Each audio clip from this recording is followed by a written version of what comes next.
Hi, I'm Arthur Parsons. I'm game director at TT Games. Xenophilius is trying to mask the fact that Luna's been taken by the Death Eaters. There's invisible Lego, but with the Spectre specs, you can see it. We thought we'd have a giant ride-on comedy hare.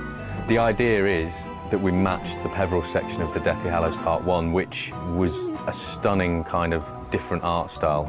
So you got Death there again, just flying past. Best way to get rid of Death is clearly to throw Lego pumpkins at him. So he's got lipstick on, Luna's hair.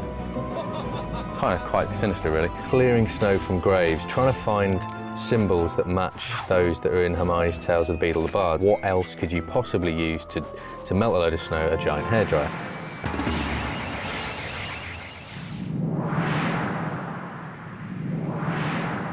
Here what we're doing is we're kind of creating that memory, that flashback of Harry and why he's here, and fictionally why this is accurate. And then we throw in the mix Bathilda Bagshot, but everybody knows it's not Bathilda, it's Nagini as dressed as Bathilda. So we've given her this crazy sort of Men in Black style walk, you know, a bit of a snake tongue. And come into here, you know, she's kind of a bit zombified. So now we're inside Bathilda's house, and again, as fictionally accurate as we possibly can while still keeping the fun. You know, she's going to go upstairs and oops-a-daisy, knocks down a load of books to block the way. So the player's now locked inside Bathilda's house and has to puzzle their way out. So in here, I know that we've got some, you know, free play down in the kitchen, which you need a dark magic character for, so we can't go down there. In here, use Reducto, blow the padlock off, rummage through the bag, and again, this is, you know, another Hermione's, but what do I need from Hermione's bag? A giant watering can. Obviously, that's exactly what I was looking for.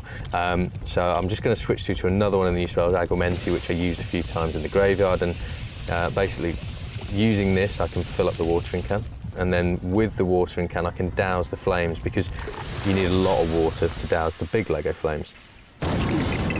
Now, what does every little old lady have in her house, usually? A set of false teeth. So we've created the biggest set of false teeth we can. There you go. So that's Bathilda's false teeth, and we're going to use those to basically munch through the books. So if I just lift that up and over there, and we just munch through them books, and then that way we clear the way so I can actually get upstairs and go and investigate Bathilda. So I'll put them down, and if we run up the stairs, which we obviously can clearly see where we're going, and this is obviously the reveal of Bathilda actually being Nagini, because we can't do it like the film. Obviously, we've got a younger audience to target, so you get this nice sort of pop, pop, pop transformation, and Harry's just like, hold on, you what? Yeah, I'll fight off with a bunch of flowers, a chair, and, you know, again, nice, amusing cutscenes, nice, dramatic. Just like the film, we'll pop them through here, and it's like, okay, now we're going to have a little boss interaction. So there's Nagini, sort of spitting venom at me. Can't really do much, so I'm going to basically chuck stuff at you, and it's like, yeah, that works. We're going to chuck stuff at you. So let's have a look what else we've got. There's a little toy helicopter. Little Lego toy helicopter is always cool. So we'll throw that. Nagini's going to spit some more stuff at me. So stay out of their way, and, you know, Hermione's obviously just cowering in the corner. So let's throw that. And now he's all dizzy. What can we possibly do to get rid of this snake? Let's force feed it a giant teddy bear and then throw the snake out of the way. That's a great idea.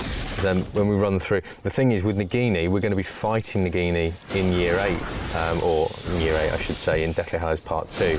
And when we're fighting Nagini later, clearly we're going to sort of polish off Nagini Lego style properly, you know, Neville and the Sword of Gryffindor. So in this one, we've got to be quite careful what we do, have a bit of fun, you know, cake on the head, but we're not actually going to defeat Nagini at this point. We're going to escape and evade Nagini. So just go in there and build that base plate for tag to Hermione and step on there. What can I use at this point in time? So again, Hermione, rummage through the bag, rummage, rummage, rummage, rummage. She's going to pull out, there we go, a giant hammer, which is obviously great. So using this giant hammer / mallet, I'm just going to bop Nagini, there we go. Don't make Nagini dizzy. And then stuff this pillow down her throat, there we go. And then using that, I can obviously Leviosa that and force it backwards. So into the last room, which I think must be Bathilda's bedroom. Again, if you look at the artwork, the art team have done a fantastic job of live lights and you know, really creating the richness of the environment you see from the film. I'm just going to pick this up, and that's just another reference for the book, Goldfish in a Tank. So pop that out, grab this picture, whiz that round, there we go. And she's all dizzy, so we're now going to force feed her this lamp. And then that should be Nagini well and truly dealt with. Thrown down the stairs, and it's like, yay, win for the player. Or is it a win for the player? So Harry and Hermione again think that they've won.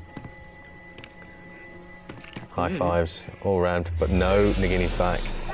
And then that's it, Harry and Hermione are going to whiz off, and they're going to end up in the forest. And Nagini's left to sort of bite thin air.